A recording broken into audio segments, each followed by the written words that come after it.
Using feasibility is something that you can immediately use to drop the price as you're purchasing it. There's many things you gotta check. It's a lot of stuff, but there's few really important ones that you gotta check, and you can use those specifically, like I said, for your negotiating. That's something that will affect your deal immediately. Title is number one, okay? Check the title, make sure that everything is good with it, make sure that the ownership is okay, make sure, and the title is just a report that your agent should give you as soon as the offer is accepted. You can immediately ask, give me a title report, and they give you a title report, and in the title report there's a ton of information from, are the taxes being paid on the property, who owns it, is there any disputes, any kind of interesting stuff like easements and everything else should be in there. Check zoning. Like we were talking about in the zoning video, zoning is really important, because you might think that, hey, I might be able to do this subdivision, or I might be able to put a backyard cottage in here, just looking at it, kind of. But if it turns out that the zoning doesn't allow that, or something weird is happening with that, that's a reason to back out, That's a reason, because if you think you can do something and it turns out you can't, it's good enough reason for you to back out. So zoning is one of those really important things that you gotta check while you're doing your feasibility. Critical area. So critical area is one of those things that if you are doing a first project or even first 5 projects, simply, if there's critical area, stay away from it. It's very tempting, because anybody that has a project or property with a critical area, like critical area is wetland, steep slope, any other kind of like creek or weird green belt or some weird thing that's happening with that property that the government designates as protected, So you cannot really develop there, or you can, but it takes a long time to figure out how and what, and you have to get all these other people involved. So for somebody that's just starting, I would say if there's any kind of critical area, stay away from it. It doesn't matter that the price is cheap. The problem is going to be, you're going to lock up that property, and it's going to lock you up. It's going to take you months, years sometimes, to figure out what you can build there and how. And it's going to drain you, and you're not going to find this process to be fun at all. So if there's any critical area, just back out. Later on, when you get more experience and you have more money and stuff is happening for you, maybe you have a couple other projects, you can pick up a cheap piece of property with a critical area and just be like, look, we'll figure it out, slowly start working on it. But for somebody that wants to get in and get a project done, stay away from critical areas. That's part of your feasibility. Another very, very important part of your feasibility should be utilities. Utilities, there's so many of utilities. There's power, there's gas, there's water, there's sewer. Okay, all of those things have to be available to you on that piece of property. Look, if it's a house in town, most likely they're going to have all of them. Okay, that doesn't mean that you shouldn't check. I'm going to give you an example. So in city of Seattle, let's say if you do a house, okay, and you add a backyard cottage, you can connect the cottage directly into that house sewer line. Now that doesn't seem like a big deal, right? But in other situations where you can't do that, what you have to do is you have to go into the street and dig up the street and tap into that sewer line another way. The difference between that cost of just tapping into it with your house that you already have and then doing it separately is $40,000 or $50,000, and that can just kill your project immediately. So sewer, water, power, gas, make sure that you go through all of those individual ones and see how your new project is going to connect to those utilities. Sometimes there is no sewer. You got to use septic. If that's the case, then see how much a septic is. If you can do septic, see how big of a house you can build, because septics are limited to square footage of the house. So again, your job is to research. Throughout every video that I tell you, your job is just research, okay? Make sure that sewer, water, gas, and power, everything is available. And not only is it available, but how much is it going to cost you to connect all these things? So that's part of your feasibility. That's why I said, take time, give yourself time to figure this out. There's a lot of stuff that you got to check really fast. So giving yourself 5 days might put too much pressure on you. My recommendation for feasibility is 2 weeks. 2 weeks is great. You basically can do everything in 2 weeks. And the last thing that I'm going to talk about is feasibility of building code. Now, building code is kind of interesting because if you're building a new project, your architect is going to make a plan and it's going to follow the building code anyways.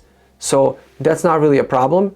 But let's say you're buying a house and there's all these building code violations that you got to fix before you can proceed in doing anything else.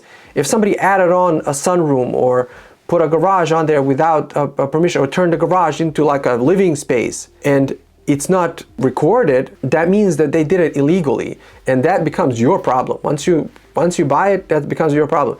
You can go after the seller later, but believe me, it's much better to deal with it as it comes than to later on go sue somebody or do all these other things. So when you buy a property, in this case a house, let's say, and you want to put a backyard cottage, or you want to do a duplex add-on to it, or even subdivide, whatever, you should really go to the assessor's office, online obviously, you don't have to go physically there, or whatever your county is, and type in that address and see what the square footage of the space is, okay?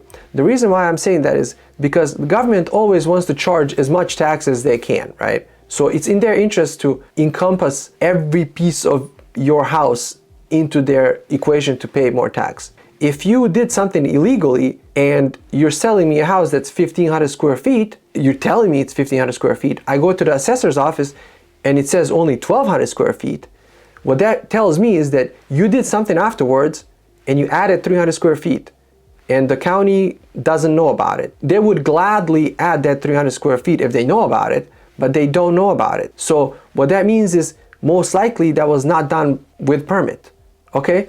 So that's something that you should check and say, hey, what happened here? What's the discrepancy, you know? So that's the building code aspect of it. Most of the other utilities and stuff like that, it comes when you're buying a piece of land. This one is kind of more focused on when you're buying already existing building. Improvements such as curb, gutter, or sidewalk. Everywhere that I've worked at and any piece of property that I subdivided, it is already implied, or I already know that any one property that I make into two, they're gonna make you do what they call street frontage improvements, meaning curb, sidewalks, gutter, and it's a lot of work, a lot of engineering, a lot of cost. And that's part of the subdivision part that I'm gonna get into on that video. But my point is, that's always the case for subdivisions, 99% of the time, okay? 99% of the time. But sometimes if you do a huge remodel, they might make you do that even for that.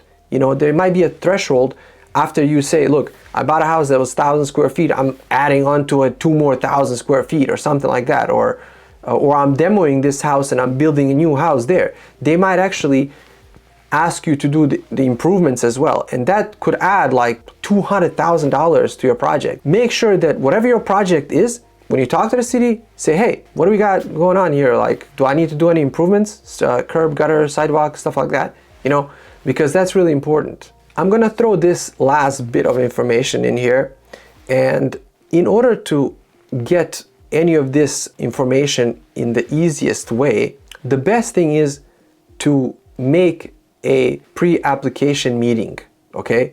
So if you're buying a piece of land, you're gonna get an idea of what that land looks like, so you don't have to spend a dime on it, right? And then you take that map and you make a pre-application meeting, meaning the meeting is just for information before you even submit anything, okay? So pre-app, you make a pre-app and then you make yourself a list of all these questions, literally. Sewer, improvements, utilities, everything, you know? And you go over there and then you sit down with, you know, they're gonna sit down at whichever city you're at, they're gonna sit down with you, and you can request the zoning, you can request land use, you can request all those guys to come over there, right? It takes usually like, you know, 5 to 10 days to get that. That's why I say 2 weeks feasibility is really important. And then you just make an appointment and you go in there with a list of questions and you're talking to the right people and right authorities to make that, give you those answers. So pre-application meeting is the way to go if you can do that, if you have enough time. Otherwise, you're gonna have to kind of commando it and just kind of hit up everybody at the same time. But the best and the most qualitative way to do that is pre-application meeting. That way you have it all on the record, and later on when there's a question, you can say, hey, I was in there, you guys told me this. So later on, if you do decide to keep the property or buy it, then you can say, initially when I came in and I talked to you guys, that's what I was told. That's why I decided to buy. And that way you can put pressure on the city if they somehow change their mind or something. You know, it's not unheard of. Like I said, one of the tools within the feasibility is pre-application meeting.